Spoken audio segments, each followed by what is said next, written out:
Hey gamers, retrostitchgaming here, back with another retro game review. This time we're reviewing another unique and wacky hidden gem for the PlayStation, SkullMonkeys. Developed by Neverhood Inc. and published by Electronic Arts, releasing in 1998. It's a sequel to the graphic adventure game The Neverhood. Unlike that game, however, SkullMonkeys is a side-scrolling platformer. A bad man fell from the sky.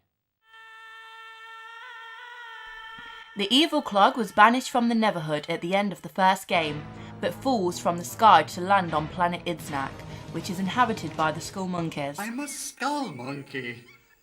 In fact, I am SkullMonkey, the king of all SkullMonkeys. SkullMonkey will never get away with this. My people are far too smart to accept him as leader.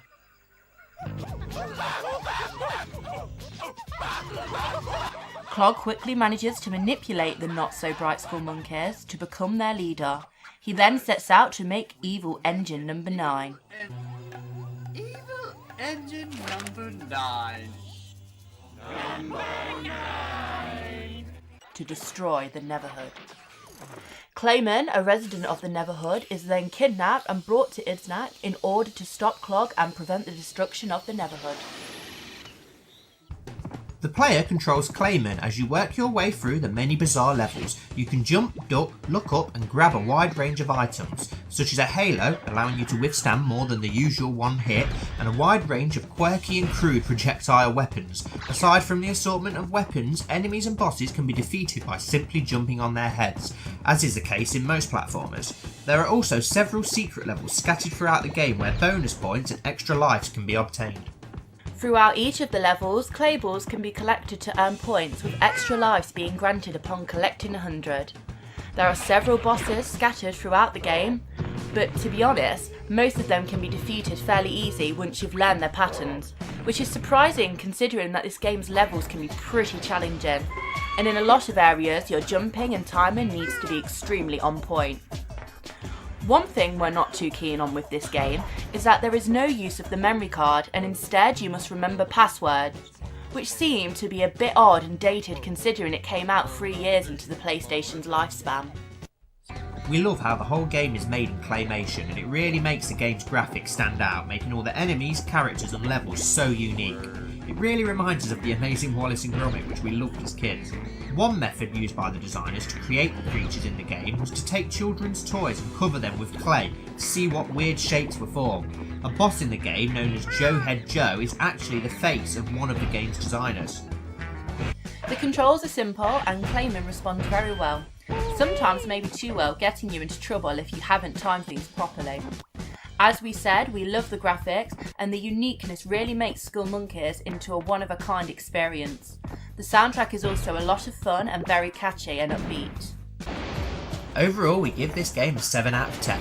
It's a really cool and unique platformer which really stands out from the crowd, yet still managed to go under the radar for a lot of gamers.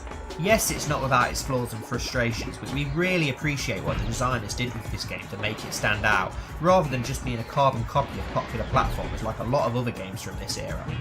It's also a very comical game in its own way if you can appreciate the immature humour like ourselves, such as in one cutscene showing Clayman devouring a can of beans and releasing a gassy aurora from his head to cause instant death to a SkullMonkey sneaking up on him, thus introducing the fart heads ability where you clone yourself with a green gassy Clayman.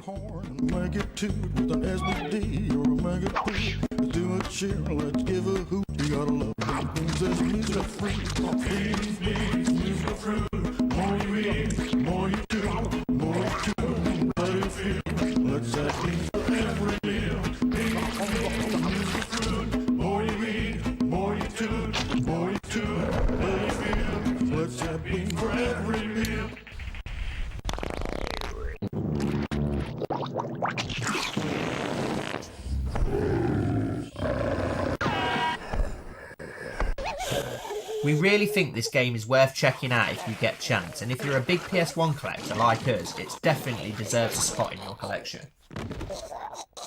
As always, we hope you enjoyed this review and found it useful if you were looking for more information. Don't forget to check out our other reviews and top 10s if you're interested, and subscribe to our channel for tons of gaming content almost daily. If there's any retro games you'd like us to review, just let us know in the comments below, and if we have it in our collection, we'll review it. We've been Retro Stitch Gaming, thank you for watching, and we'll see you next time.